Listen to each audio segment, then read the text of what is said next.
You are listening to Look Who's Talking. I am Cameron Minter. I am your co-host, and our wonderful Head Start director, Jessica Coffey, is our host. What's going on, Jessica? Hey, y'all. What is going on? Not much. It's a rainy day today. Yeah, it's a rainy day. I'm glad we are not under ice and snow. Say that.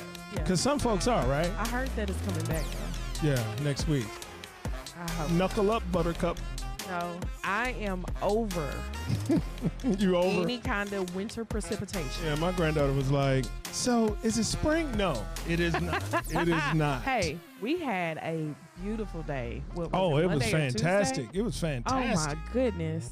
I was like, oh, is this what happens when? Yeah, how about it? It was nice. You know, I know I'm going to regret this, but I just happened to see that one of your favorite people won something. Beyonce! Woo! Yes, absolutely. She finally won Album of the Year at the Grammys. Isn't that crazy? Yeah. She had to cross. That they didn't respect her. She had the to years cross before. fields to get that recognition. How about that?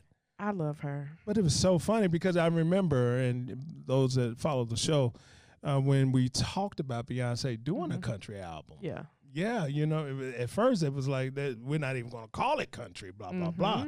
And now she done got Album of the Year. I'm just saying, put some respect on her. What? Come on, come on. Yeah. However, Uh-oh. did you watch the Grammys? No, I don't do award shows. Oh, Cameron. I don't. I try to minimize my frustrations, and I have enough frustrations going on in my life right now. So when I see something, I'm thinking, "Oh, there's no way this can't happen." And Okay, so can't. this is what happens when like Grammys come on, award shows, all of that. So me and my friends, we have it settled that we are texting the entire night and going to say, "Look at her dress. That is so ugly. Why did she do that?" You know? So you watch all the award shows? Yeah, almost. See, I'm so not interested that I don't even know the hierarchy of these award shows. Is a Grammy over an Oscar, over an Emmy? Well, first of all, I don't know. The Grammys are about music. The Oscars are about film. Okay, that's a start. That's a start. But you know what? Like, I love the Grammys, but like the Oscars, I don't watch a lot of movies. You're like, okay, so it's Super Bowl. Well, no, I can't do this with you because you do like sports and you do like football. But most people watch the Super Bowl for what? The commercials and the halftime. Commercial, yeah. Really? Nothing to do with the game. No, it's not even that. We watch the Super Bowl for the snacks. So you can have a reason to snack? Yes. Wow.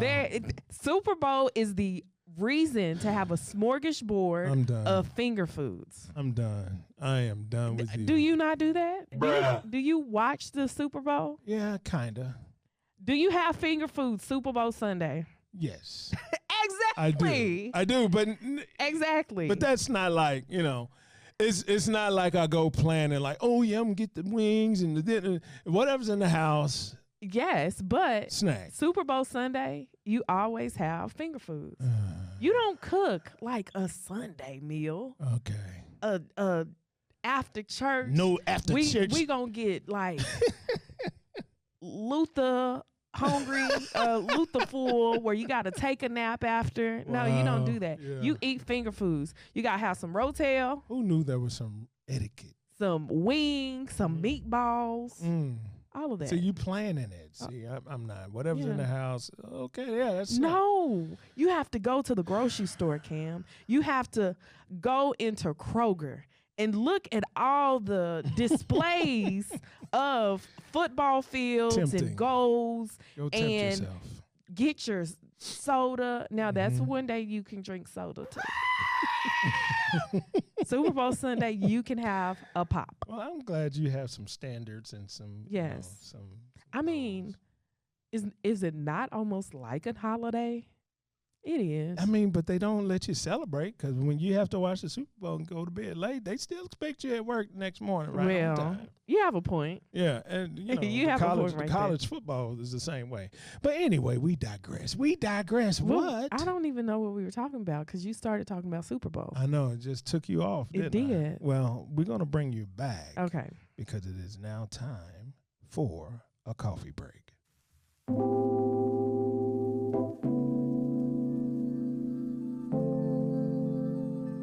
Okay, everyone. So for today's coffee break, I want to say, don't be pushed around by fears in your mind. Be led by the dreams in your heart. What you got to say about that? That's good. Uh-huh. Because you know what? Sometimes we allow fear to paralyze us All the from time. doing anything. Anything. Even like the mind is a terrible thing It to is. waste. It is. And, You and know? and then when you finally decide to conquer that fear, it wasn't nearly as bad as your mind and made it. Mm-hmm. So yeah, I love that. Don't let your fear stop you. Yeah. Can you think about the last time you were fearful about something? We won't go there, but yes, I Oh, have it clearly. It was probably in last mind. week.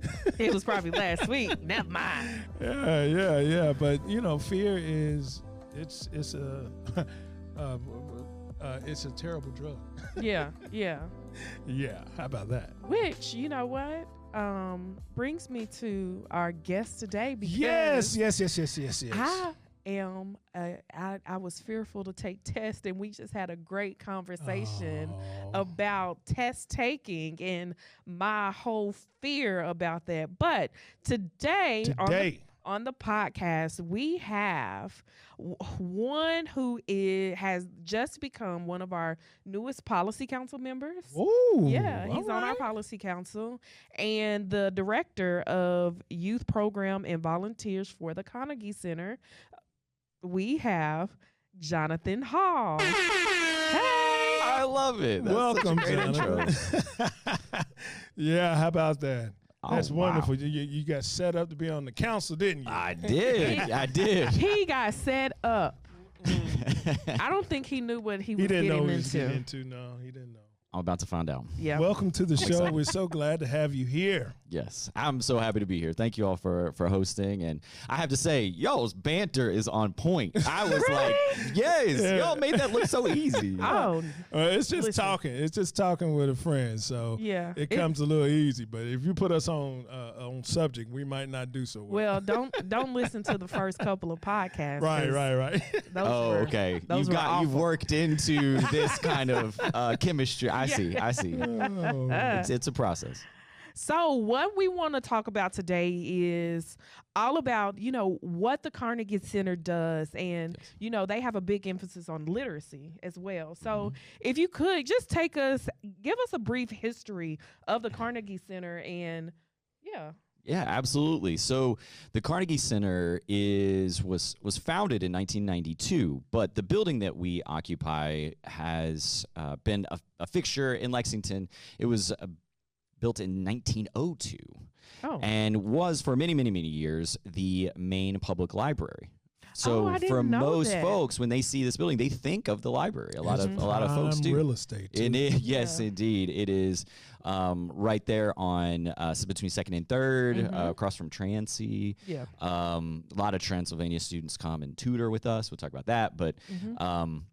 it's a beautiful location next to Gratz Park. Mm-hmm. I'm really lucky to call that an office. Right. Go in Yeah. there. Right. Oh, my goodness. I do not It take is that. prime real estate. It is. It's a beautiful place. So yeah, we took over. The Carnegie did in the early 90s, Mhm. but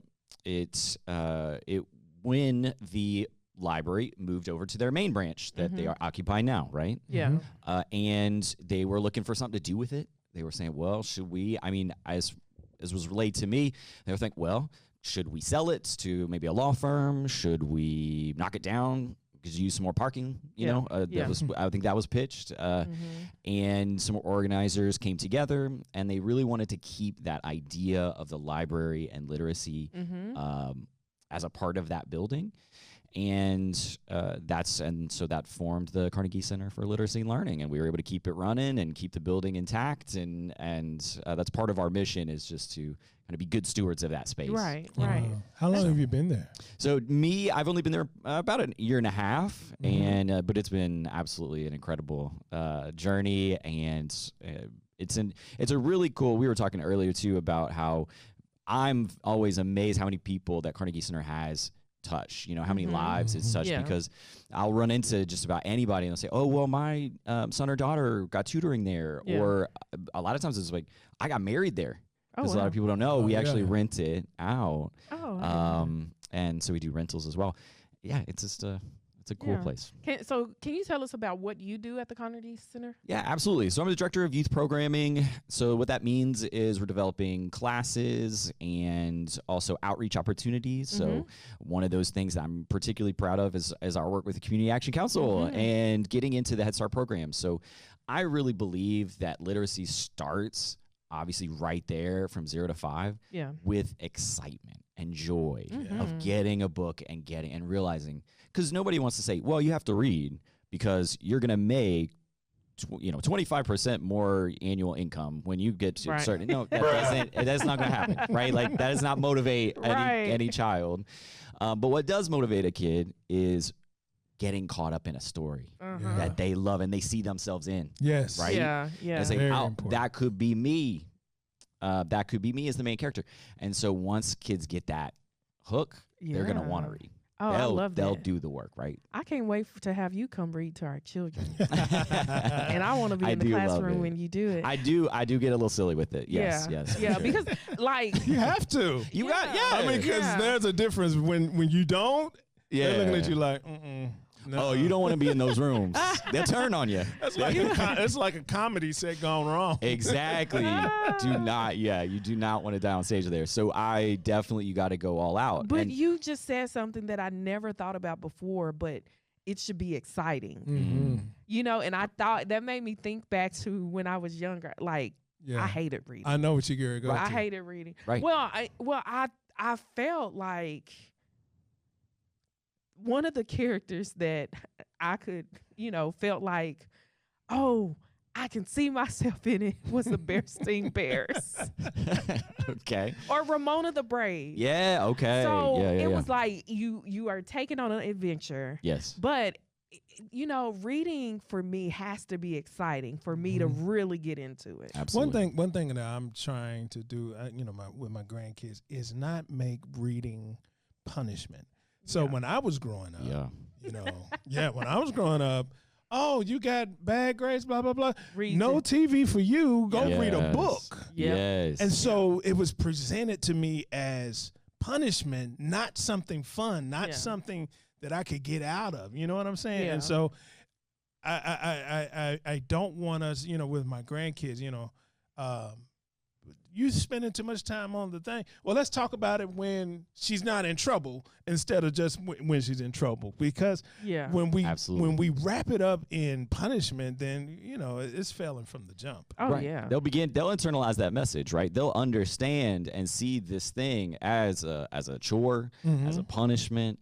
But when you see kids, because we were talking about this too, it's like I love acting and getting out in front of folks. So I have brought in some actors and fellow performers to come into story times. Oh wow! To really kind of like up the story time, right? Wow. Yeah. So we want it to be fun, high energy. Like when you're in that space, like you got to go.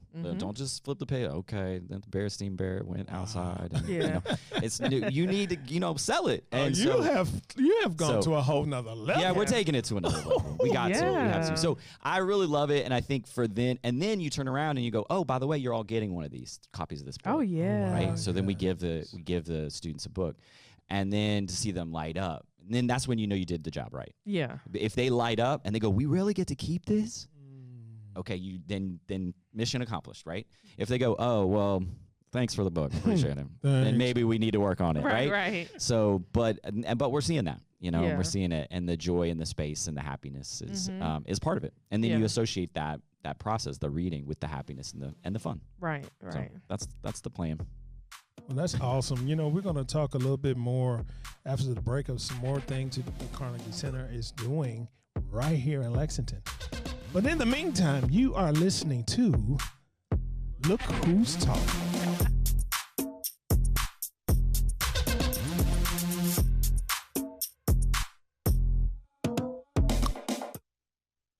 This past year has highlighted the strength of Community Action Council. Every day, our staff works together to help families recover from this crisis.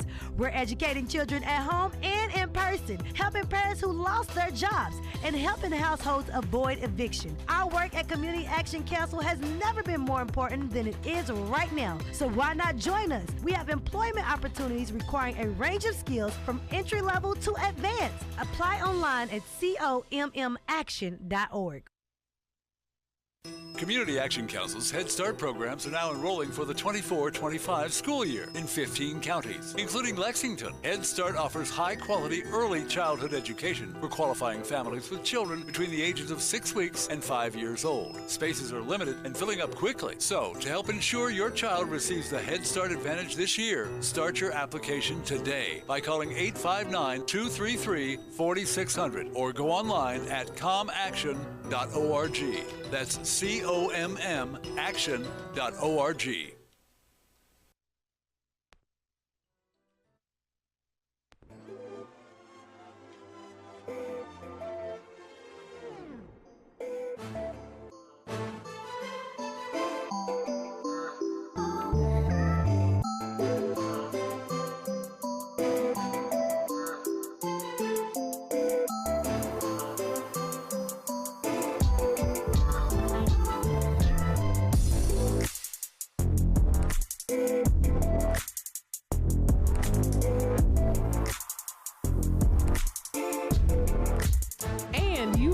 Listening to Look Who's Talking. And we are here with Jonathan Hall from the Carnegie Center. And we have been talking about, you know, just the excitement of reading books. That's it. But what I want to get into next is, like, what are some of the things that you all offer children who are 0 to 5, maybe their parents? Like, what are some of the things that we can reach out to you all on and, you know? Absolutely. So in addition to the outreach that I do in the community, so we go out and meet the students where they are, they can actually come to us as well. So as we said, beautiful location, beautiful building, come visit us. So we have classes. One of the things that we do is we offer classes throughout the year. And you can sign up, really a rolling schedule. There's always new classes coming out, so always check our website. But an example of that is we've got 0 to 3 toddler book clubs. We've got 3 to 5 year old and grown up book clubs, so family book clubs that typically take place on Saturdays and are wonderful. You get a book, you get a story time. Again, that same kind of, like, we want a high energy, a lot of fun. Come on out. We have courses for students who are looking to, or kids who are just looking to maybe grow their skills in writing and developing their own stories. Because a lot of Carnegie is all about helping authors at any age. So we want to help students start telling their story. And we've got great classes like that. We've also, but we've got a wide range. So check out the catalog. Lots of great stuff. We have stuff for adults as well. One thing that I will kind of pitch to your listening audience that I love, a program that I'm a huge fan of that we do. It's called Family Fun and Learning Night. And it takes place on bi-monthly. The bi-monthly that's every other month, that's a little tricky. But it is a really, really fun time where we invite families in. We take care of everything. So, you're thinking, well, it's the event's from 5 to 7. What am I going to do for dinner? Well, we have food. We've got a speaker usually that's going to be a community member telling them about what kind of great things they're doing in the community. And then we have activities, games, and everybody gets a free book. Oh, yeah. Free registration. All right. So, and it's a whole family thing. We want the grandparents, we want everybody to just kind of learn together. Right. So keep an eye out for those events. We this is the 250th anniversary of Lexington, so the 250 Lex, right? And so we have a couple of things planned for that are going to be big. Nice. So yeah, keep an eye out. It's going to be fun. Yeah, that sounds great. I'm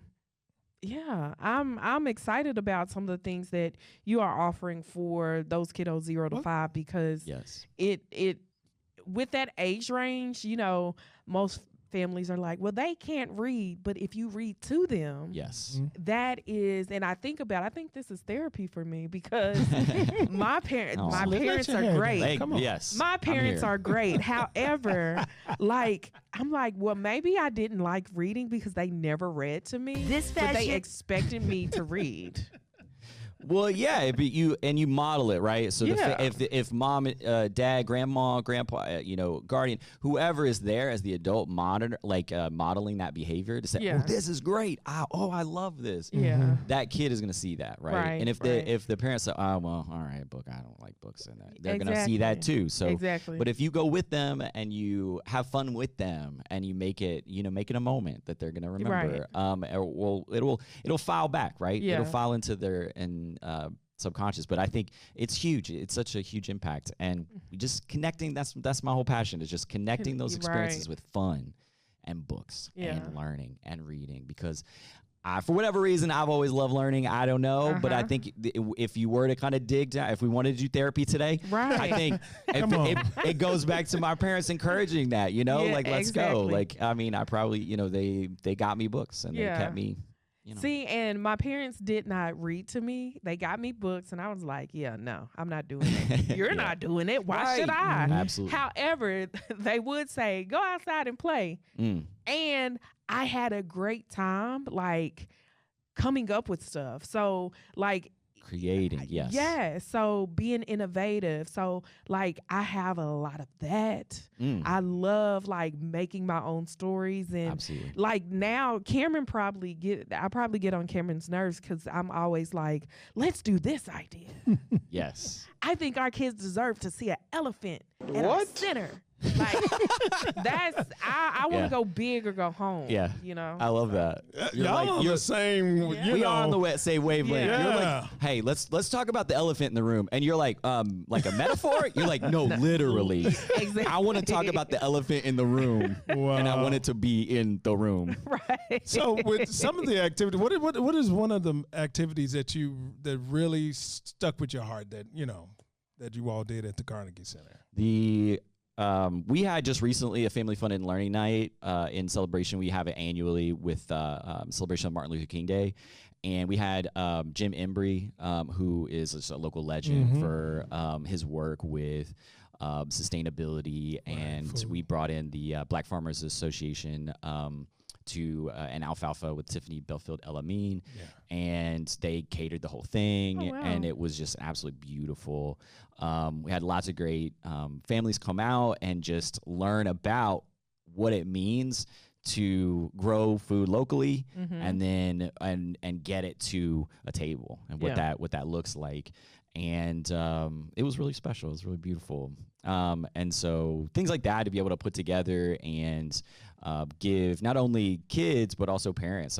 Parents came up to me and were like, "Oh, I didn't know this was going on here locally," and it was really special. But I love those events. We recently also had the Youth Poet Laureate competition that just wrapped up last week, where we accept applications from any 13 to 18-year-old teen who is a poet, and so they submit 3 poems. Wow. Our panel of professional, pro poets, one of Katerina Stoikova, they judge that. Then they come out and we had 5 finalists read their poetry at the Carnegie, and we just named our Lexington Poet Laureate for the year. Oh, wow. Yeah, so Eva Alcaraz Monhi, and All right. she's amazing. You're going to hear more from her. So things like that I get to do, and just really elevate other folks' voices, letting them tell their story. Like you said, creativity, and just giving an outlet for that has been really special.